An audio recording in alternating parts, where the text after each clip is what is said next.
Então, agora, eu acho que seria o momento da gente começar a discussão dos nossos 3 primeiros capítulos da obra do Mascaro, de Filosofia do Direito.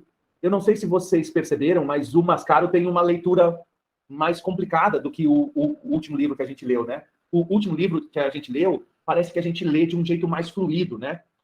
O Mascaro tem uma leitura, um tipo de escrita, um estilo de escrita que é um pouco mais complicado, né? Ele põe muitas vírgulas na frase, ele faz frases mais longas, parágrafos mais longos, então, não sei se vocês sentiram isso também, é uma leitura um pouco mais densa do que o último livro que a gente leu. Então, a gente pode começar a pergunta 1, né? Ou, se vocês quiserem também, a gente não precisa seguir rigorosamente aquele roteiro, né, das perguntas. Vocês podem ir falando abertamente. Vamos mudar um pouco o modo que a gente trabalha aqui para não ficar tão preso àquelas perguntas, né? Então, eu abro a palavra agora para que vocês falem sobre o que vocês quiserem do texto. Aí a gente vai iniciando a nossa conversa dessa forma. O que vocês acham? Concordo também que o Sócrates pode começar. Está muito calado. Segura essa bomba, Sócrates. Rapaz, você passa, repassa, que eu vou repassar bem aqui para ele, que eu estou dando uma olhada aqui no outro material rapidinho. Então, arrocha aí, Vinícius, eu sou depois de tudo. Tá bom, eu vou começar aqui.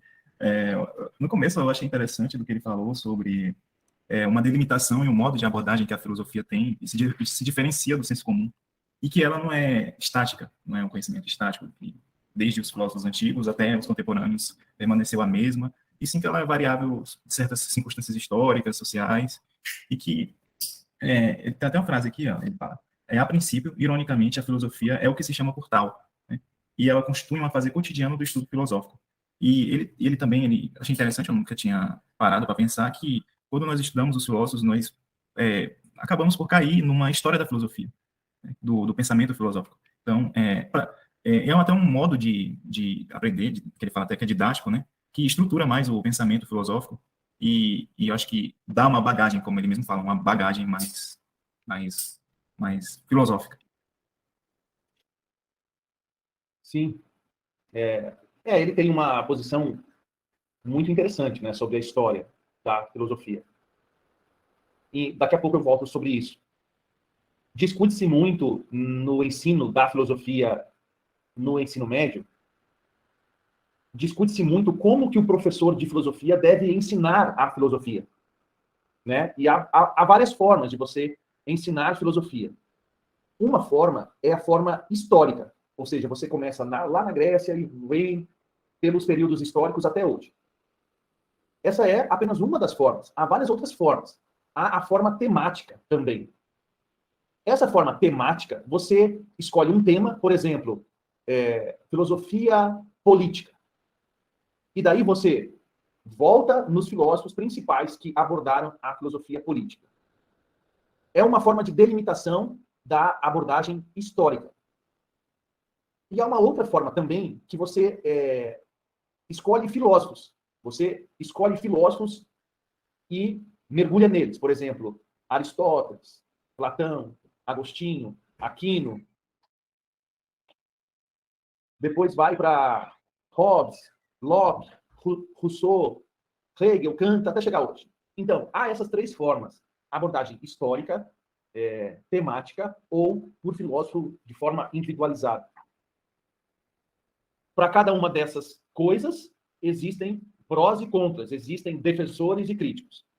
Por que eu fiz essa pequena introdução? Porque Mascaro, de certa forma, ele defende a aproximação dos filósofos, da filosofia e do filosofar a partir da história da filosofia.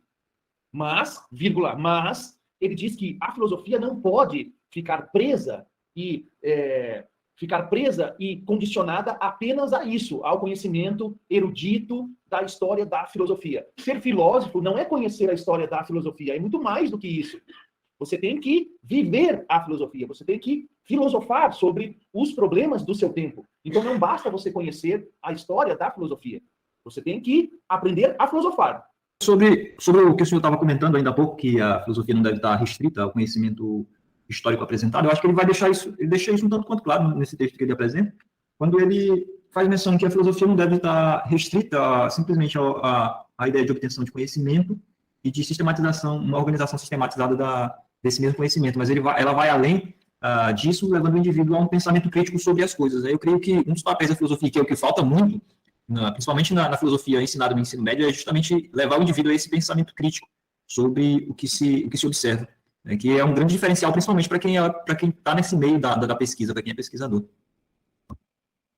Sim, tanto é que isso fica nítido, né, no texto dele, do autor, ele tem uma abordagem marxista.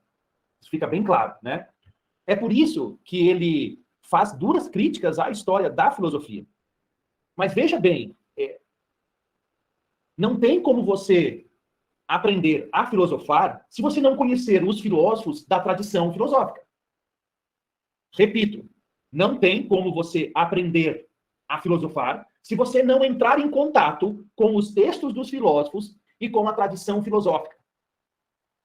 Você precisa desse momento. Você precisa disso. E o autor não nega isso. Mas veja bem, não se restringe a isso. Não acaba aí. Não adianta você ler todos os livros dos filósofos antigos que vieram antes de você, que fazem parte da tradição filosófica. Não adianta só você fazer isso.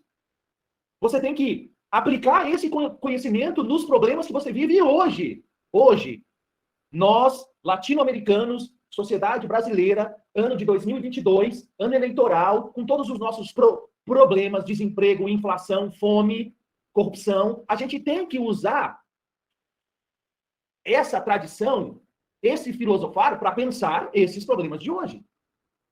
Não adianta nada a gente simplesmente entrar em contato e conhecer essa tradição e não fazer nada com ela. Não adianta isso. A gente tem que usar esse conhecimento para aprender a pensar e aplicar esse pensamento para pensar os problemas atuais e tentar encontrar soluções para esses problemas atuais. É por isso que ele fala que há duas histórias da filosofia, né? Duas abordagens da história.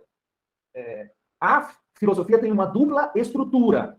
A da tradição, consolidada, sistematizada, didática, que serve para o aprendizado, mas isso deve servir também para uma visão mais radical, para uma filosofia que é enfrentamento. Ele usa essa palavra, enfrentamento, rompimento, ruptura, ação revolucionária, para você mudar o presente.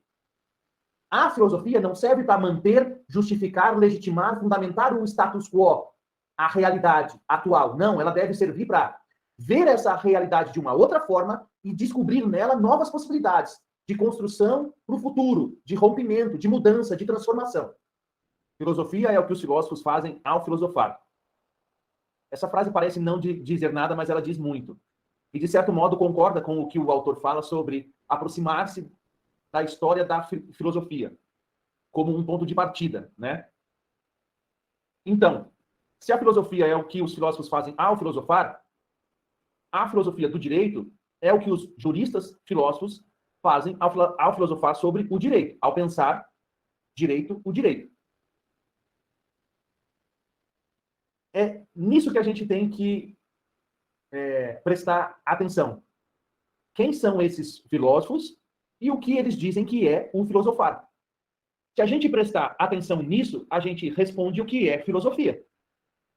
Então, a única maneira da gente descobrir o que é filosofia e o que é filosofar é tendo contato com filósofos que tentaram responder o que é filosofar e o que é filosofia. Esse é um ponto de partida. Mas, na medida em que a gente faz isso, a gente já está entrando nesse movimento do filosofar. E, consequentemente, quando a gente entra em contato com a tradição da filosofia, dos filósofos e do filosofar, a gente já está filosofando. A gente já está se tornando filósofo. Então, entrar nesse movimento da tradição já é filosofar, mesmo que a gente não se dê conta disso ainda. Então, é por isso que ele fala que o lavrador pode tornar-se filósofo, que o jurista pode tornar-se filósofo. Não significa que eles vão ser filósofos necessariamente, mas sim que eles podem tornar-se filósofos na medida em que eles entram nesse movimento de relação, de diálogo, de encontro, de contato com a tradição dos filósofos e do filosofar. Quando o lavrador e o jurista, quando eles fazem isso, eles já estão aprendendo a filosofar e já estão se tornando filósofos. É mais ou menos o que vocês estão fazendo aqui. apesar de vocês estarem no início do curso de Direito, vocês já estão entrando em contato com essa tradição da filosofia.